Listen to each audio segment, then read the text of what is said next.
ಅನ್ನೆಲ್ಲ ಆತ್ಮೀಯ ಕಲಿಕಾರ್ಥಿಗಳೇ, ಜ್ಞಾನಾಕಾಂಕ್ಷಿಗಳೇ, ಸ್ಪರ್ಧಾಕಾಂಕ್ಷಿಗಳೇ, ನಿಮ್ಮೊಂದಿಗೆ ಹಂಚಿಕೊಳ್ಳಲು ತಂದಿರುವಂಥ ಇಂದಿನ ವಿಷಯ ವಸ್ತು ಹಲ್ಮಾ ಸಂಪ್ರದಾಯ.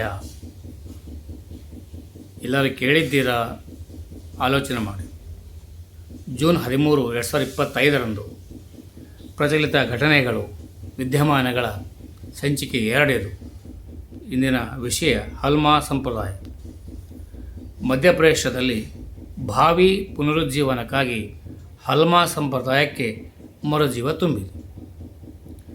ಮಧ್ಯಪ್ರದೇಶದ ಜಬುವಾ ಜಿಲ್ಲೆಯ ಭೋಪಡ ಗ್ರಾಮದ ನಿವಾಸಿಗಳು ಇತ್ತೀಚೆಗೆ ಸಾರ್ವಜನಿಕ ಬಾವಿಯನ್ನು ಸ್ವಚ್ಛಗೊಳಿಸಿ ಪುನರುಜ್ಜೀವನಗೊಳಿಸಲು ಸಾಂಪ್ರದಾಯಿಕ ಹಲ್ಮಾ ಪದ್ಧತಿಯನ್ನು ಅನುಸರಿಸಿದರು. ಹಾಗಾದ್ರೆ ಏನಿದೆ ಹಲ್ಮಾ ಅಂತಂದರೆ? ಹಲ್ಮಾ ಎಂಬುದು ಮಧ್ಯಪ್ರದೇಶದ ಭೀಲ್ ಬುಡಕಟ್ಟು ಸಮುದಾಯ ಅನುಸರಿಸುವ ಸಾಂಪ್ರದಾಯಿಕ ಸಮುದಾಯ ಆಧಾರಿತ ಪದ್ಧತಿ. ಇದು ಕೂಲಿ ಒಪ್ಪಂದ ಅಥವಾ ಹಣಕಾಸಿನ ಪ್ರತಿಫಲವಿಲ್ಲದೆ ಸ್ವಯಂ ಪ್ರೇರಿತವಾಗಿ ನಡೆಸುವ ಸಾಮೂಹಿಕ ಶ್ರಮದ ಮೇಲೆ ಆಧಾರಿತವಾಗಿದೆ ಹಲ್ಮಾ.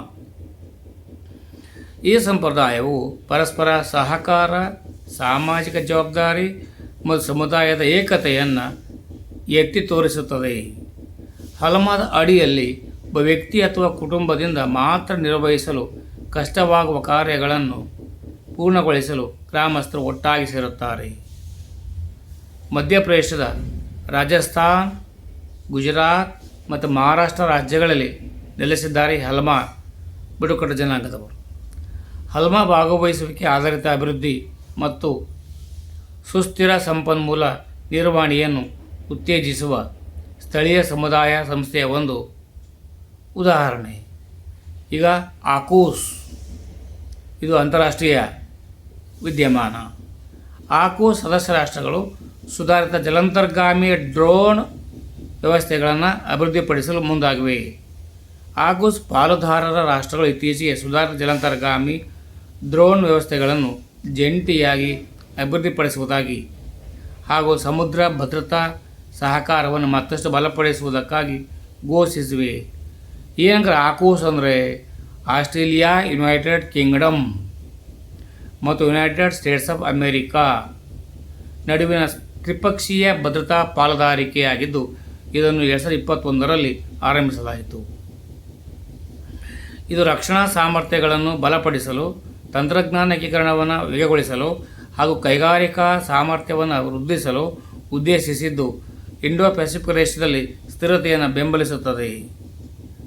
ಈ ಪಾಲುದಾರಿಕೆಯು 3 ರಾಷ್ಟ್ರಗಳ ಸಾಮೂಹಿಕ ಭದ್ರತಾ ಮತ್ತು ರಕ್ಷಣಾ ಹಿತಾಸಕ್ತಿಗಳನ್ನು ಆಳವಾದ ಕಾರ್ಯತಂತ್ರದ ಸಹಕಾರದ ಮೂಲಕ ಮುನ್ನಡೆಸಲು ರೂಪಿಸಲಾಗಿದೆ.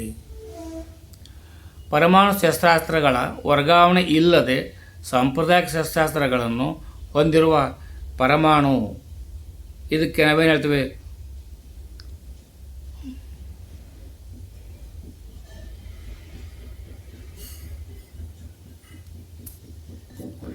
Karnataka industrial areas development board ಇದು ಯೋಜನೆಯ ಮೊದಲ ಹಂತವನ್ನು ಅನುಷ್ಠಾನಗೊಳಿಸಲಿದೆ. ಈ ಪಾರ್ಕನ್ನು ಪ್ಲಗ್ ಆ್ಯಂಡ್ ಪ್ಲೇ ಕೈಗಾರಿಕಾ ವಲಯವಾಗಿ ಅಭಿವೃದ್ಧಿಪಡಿಸಲಾಗುತ್ತಿದ್ದು, ಕೈಗಾರಿಕಾ ಘಟಕಗಳು ಕಾರ್ಯಾರಂಭಿಸುವ ಮೊದಲ ಅಗತ್ಯ ಮೂಲ ಸೌಕರ್ಯವನ್ನು ಒದಗಿಸುತ್ತದೆ. ಸ್ಟೇಟ್ ಇಂಪ್ಲಿಮೆಂಟಿಂಗ್ ಏಜೆನ್ಸಿ SIA ಮೂಲಸೌಕರ್ಯ ಅಭಿವೃದ್ಧಿ ಪ್ರಾರಂಭಿಸಲು ಕನಿಷ್ಠ 25 ಕೋಟಿ ಒದಗಿಸಲಿದೆ. Common effluent treatment plant CETP ಅನೇಕ ಕೈಗಾರಿಕಾ ಘಟಕಗಳಿಂದ ಉತ್ಪತ್ತಿಯಾಗುವ ತ್ಯಾಜ್ಯ ಜಲವನ್ನು ಸಂಸ್ಕರಿಸಲಾಗುತ್ತದೆ. ಶೂನ್ಯ ದ್ರವ ತ್ಯಾಜ್ಯ ವಿಸರ್ಜನೆ ಜೀರೋ ಲಿಕ್ವಿಡ್ ಡಿಸ್ಚಾರ್ಜ್ JLD ವ್ಯವಸ್ಥೆಯಲ್ಲಿ ಯಾವುದೇ ದ್ರವ ತ್ಯಾಜ್ಯವನ್ನು ಘಟಕದ ಹೊರಗೆ ಬಿಡುವಂತಿಲ್ಲ. KIADB ಕರ್ನಾಟಕದಲ್ಲಿ ಕೈಗಾರಿಕಾ ಪ್ರದೇಶಗಳ ಅಭಿವೃದ್ಧಿಗೆ ಸಂಬಂಧಿಸಿದ ಶಾಸನಬದ್ಧ ಸಂಸ್ಥೆಯಾಗಿದೆ. ಸ್ಥಳ ಮಾಹಿತಿ ಹಾಗೂ ಇತರ ವ್ಯಾವಹಾರಿಕ ವ್ಯವಹಾರಗಳನ್ನು ದಾಖಲಿಸಲಾಗುತ್ತದೆ. QR ಕೋಡನ್ನು ಸ್ಕ್ಯಾನ್ ಮಾಡಲು ಮೂಲಕ ನಾಗರಿಕರು, ಮಾರಾಟಗಾರರು ನೋಂದಾಯಿತ ಮಾಹಿತಿಯನ್ನು ವೀಕ್ಷಿಸಬಹುದು. ಭಾರತೀಯ ಆಹಾರ ಸುರಕ್ಷಿತ ಮತ್ತು ಮಾನದಂಡಗಳ ಪ್ರಾಧಿಕಾರ food safety and standard authority of India FSSAI September 5, 2008 ಸ್ಥಾಪನೆ. ಇದರ ಪ್ರಧಾನ ಕಚೇರಿ ನವದೆಹಲಿಯಲ್ಲಿದೆ. ಇದರ ಅಧ್ಯಕ್ಷೆ ಶ್ರೀಮತಿ ಪುಣ್ಯ ಸಲೀಲಾ ಶ್ರೀವಾಸ್ತವ್, CEO ರಜಿತಾ ಪುನ್ನಾನಿ, ಪೋಷಕ ನಿಯಂತ್ರಣ ಪ್ರಾಧಿಕಾರ, ಭಾರತ ಸರ್ಕಾರದ ಆರೋಗ್ಯ ಮತ್ತು ಕುಟುಂಬ ಕಲ್ಯಾಣ ಸಚಿವಾಲಯ.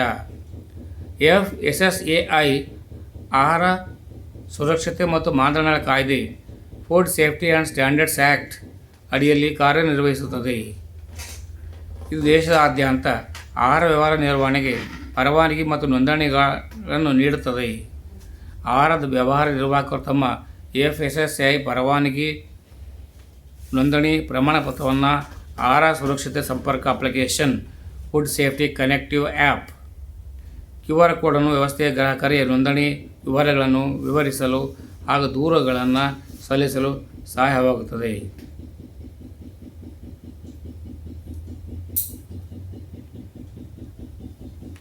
ಧನ್ಯವಾದಗಳು. ಸರ್ವೇ ಜನೋ ಸುಖಿನೋ ಭವಂತು.